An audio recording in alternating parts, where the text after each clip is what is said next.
Hey, good afternoon, everyone. This is your Inland Empire Salvi Rideshare driver.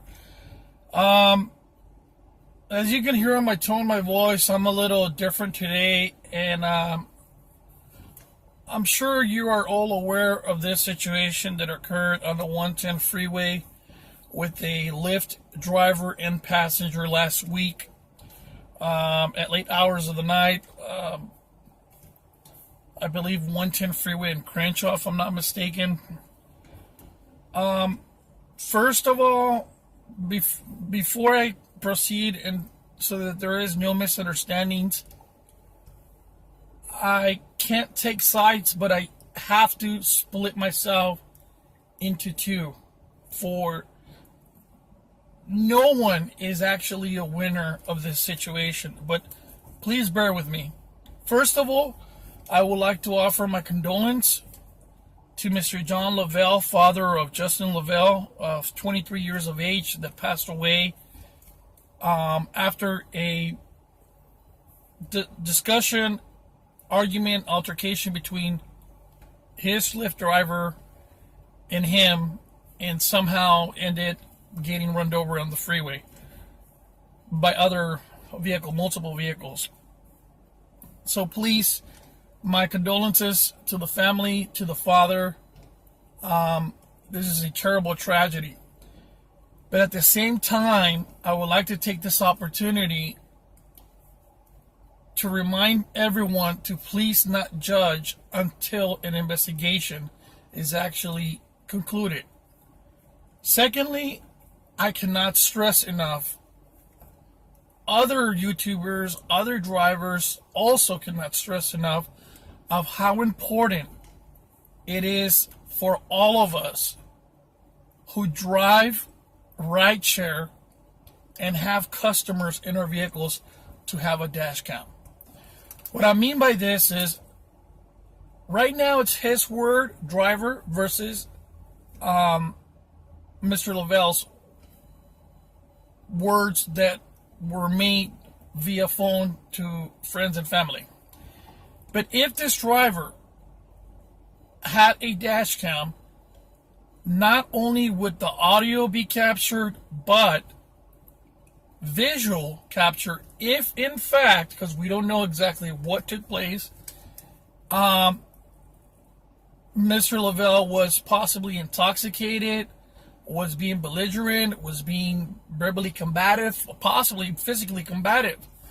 And we would have been able to see that the driver made 1, 2, 3, or 4 attempts to calm the passenger, or maybe the other way around. Maybe the driver was too aggressive, being rude, a complete jackass. We don't know what occurred, but if that vehicle had a dash cam, it would have been neutral, because a camera, if it's white, it's white. If it's black, it's black. It doesn't say it's green, purple, gray. You know what I mean? But if the driver did, in fact, pepper spray the rider and drop them off the freeway, I don't agree with that. I really don't, because we are trained to be a little bit more human-like, more professional, and we wouldn't like our loved ones to be dropped on the freeway in the middle of the night after being pepper sprayed. The proper procedure, again, if this is what actually occurred, would have been for the driver to pull over at a well-lit gas station or shopping center and drop off the passenger. Now, it also upsets me in a certain point that, number one, the reporter says that the Lyft driver got fired. No, the driver did not get fired. The driver got deactivated. Okay? That's number one. Number two, Lyft expressed their policy to the news reporter that they have zero tolerance for weapons and pepper spray. Now, look in the past how many Lyft and Uber drivers have been robbed, beaten, stabbed, shot at, kidnapped. Uber and Lyft do not care about the driver. Okay? So, it's very difficult because I have to side for a moment with the driver. I have to side a moment with the customer. But just think about how many questions would be answered if that vehicle had a dash cam or some type of monitoring of video or audio. Guys, I cannot stress enough, please, before it's too late, okay, get a dash cam, invest a little money. It will save you in the long run. Right now, the highway patrol, attorneys, reporters are trying to make contact with this driver. And imagine what this driver is going through. Only he and the deceased know exactly what transpired, exactly what took place. You will see shortly the video, and you will see why I'm a little bit upset with the reporter because of the way he is saying, and Lyft fired the driver. No. The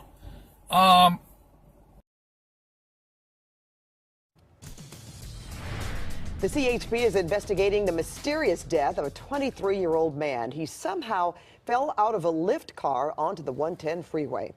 And tonight, his father is opening up about the ordeal. He believes the driver is to blame. CBS 2's Peter Doubt spoke with the grieving father and is live in downtown L.A. Peter? Yeah, Rick and Pat, it was here on the busy 110 freeway that Justin Lavelle somehow fell out of the Lyft car he was riding in. He was then hit by multiple vehicles. Lyft has now apologized and fired the driver involved. A bizarre death on one of LA's busiest freeways. CHP investigators say Justin Lavelle was killed last week after somehow falling out of the Lyft car that he was riding in. The 23-year-old was hit by multiple vehicles and later died at the hospital.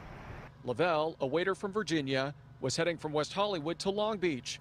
His friend says Lavelle called him during the ride to complain about the driver, who had apparently threatened to throw him onto the freeway.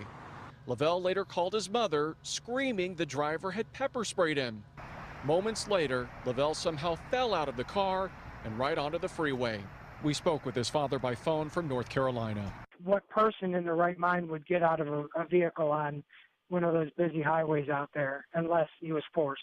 In the wake of Lavelle's death, a Lyft employee sent this email to his friend that reads in part, "Obviously, the behavior that displayed towards your friend is in no way something we would ever encourage, condone, or defend." The company also sent us a statement. "We are deeply saddened by this incident, and our thoughts are with those impacted by this loss. We have been in daily contact with this individual's family to offer our support and assistance. Given the serious nature of these allegations, we immediately deactivated the driver's account. We have proactively reached out to law enforcement and stand ready to assist in their investigation." Lyft also acknowledged it has a strict no weapons policy, including pepper spray for drivers and passengers. I see some instant culpability that they're acknowledging. He did something. Back out here live, CHP investigators say they still have not spoken with the Lyft driver, but they plan to. Right now, they are still gathering evidence and speaking with witnesses. Back to you.